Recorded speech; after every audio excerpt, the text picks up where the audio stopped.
Bismillahirrahmanirrahim. Hari ini kita akan belajar tema 6, subtema 3, pengaruh kalor terhadap kehidupan. Masih ingatkah kamu mengenai perpindahan panas atau kalor dengan cara konduksi? Perpindahan panas dengan cara ini memerlukan zat perantara yang membantunya mengalirkan panas dari sumber panas ke benda yang lain. Ingatlah bahwa panas mengalir dari tempat yang panas menuju tempat yang lebih dingin. Ada perantara panas yang dapat menghantarkan panas dengan baik, ada yang tidak. Perantara tersebut terbuat dari bahan-bahan tertentu. Berdasarkan sifatnya, bahan dibedakan menjadi 3. Pertama, konduktor. Konduktor adalah bahan yang dapat menghantarkan panas dengan baik. Contoh, benda-benda yang biasanya terbuat dari bahan logam, seperti panci, wajan, sendok. Kedua, isolator. Isolator adalah bahan yang tidak dapat menghantarkan panas. Contohnya, benda yang berbahan terbuat dari kayu, kain, dan plastik. Ketiga, semikonduktor. Semikonduktor merupakan bahan yang sedikit dapat menghantarkan panas. Contoh, silikon, germanium yang terdapat pada perangkat seperti TV, laptop, dan lampu LED. Di sini ada termos. Termos adalah sebuah benda yang biasanya berbentuk tabung seperti botol yang mempunyai dinding berlapis. Termos menggunakan bahan-bahan konduktor dan isolator agar bisa bekerja. Pencipta termos adalah James Dewar pada tahun 1902. Coba lihat bagian-bagian termos pada gambar di sini anak-anak.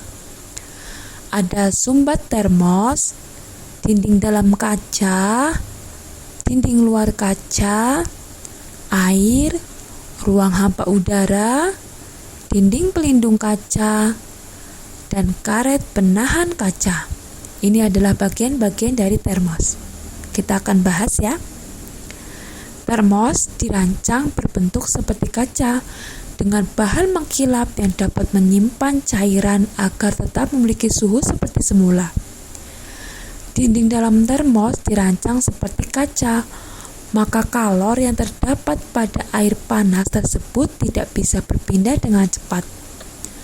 Panas yang dikeluarkan oleh air panas tadi dapat ditahan oleh dinding dalam termos yang terbuat dari bahan mengkilap ini.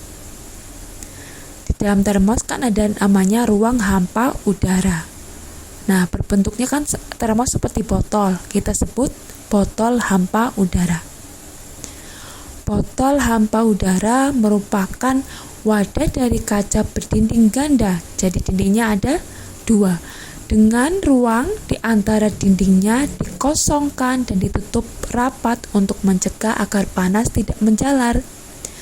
Makanya dinamakan ruang hampa udara karena antar dindingnya dikosongkan. Antara satu dinding dengan dinding yang lain mempunyai fungsi yang berbeda. Kalau yang pertama untuk mencegah agar panas tidak menjalar. Yang kedua sebelahnya itu dilapisi perak untuk mempertahankan panas. Penggunaan benda konduktor dan isolator lainnya seperti selimut. Selimut memerangkap udara. Udara adalah isolator, sehingga tidak menghantarkan panas yang keluar dari tubuhmu. Dengan demikian, badanmu tetap terasa hangat. Yang lainnya ada panci.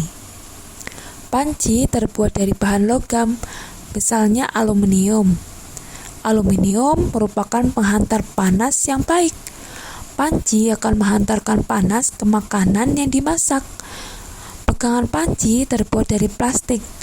Plastik merupakan isolator, sehingga kamu tidak akan kepanasan ketika memegangnya. Panci berarti menggunakan benda-benda konduktor dan isolator. Selanjutnya, kita akan belajar mengenai gambar cerita. Gambar cerita adalah gambar yang menceritakan suatu adegan atau peristiwa. Di sini ada contohnya gambar cerita dari buku pelajaran. Kita bisa melihat ya, di dalamnya ada suatu adegan atau peristiwa. Dari buku tersebut kita dapat menangkap kesan yang bisa kamu tangkap dari gambar cerita itu. Contohnya pada gambar cerita dari buku pelajaran tadi. Contohnya apa? Menceritakan gambar apa? Seorang guru yang sedang berdiskusi dengan berapa siswa? 6 siswanya tentang cita-cita mereka.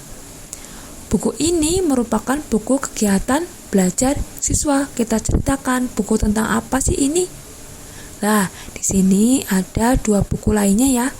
Bisa kalian cari kesan yang ditangkap dari cerita pada gambar-gambar di buku tadi.